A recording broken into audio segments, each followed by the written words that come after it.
Dito na lang kami ni Amada mag-lunch. Kasi para hindi na kami magluto. Ito, madaming pagpipilian. Ito, may nilagang baka. Nilaga ba yan? Ribs na baboy. Ribs na baboy. Tapos merong kaldereta. May chicken pa.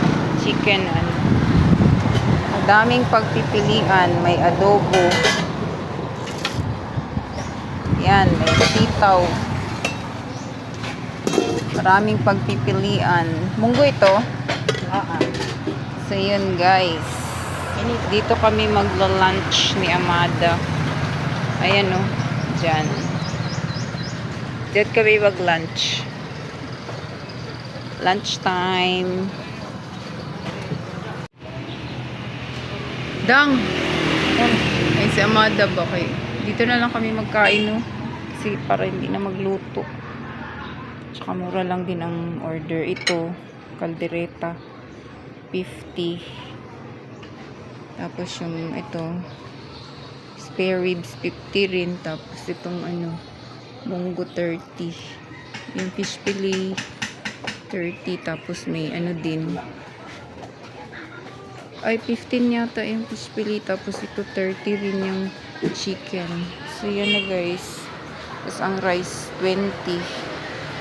10 yata o 20. Ewan ko lang. Hindi ko na tanong. See na guys. Kain muna kami. Sir. Nagare, sir.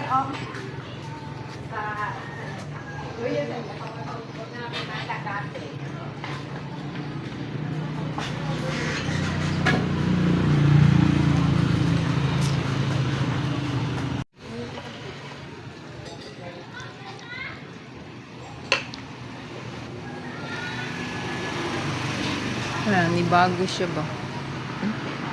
Ayun.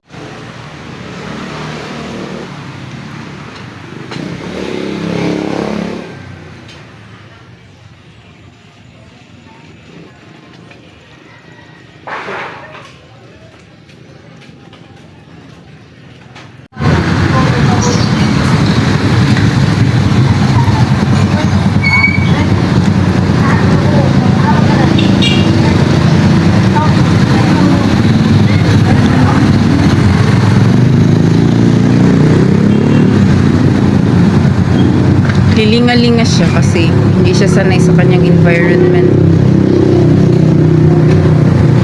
Hindi pa siya sanay sa environment niya.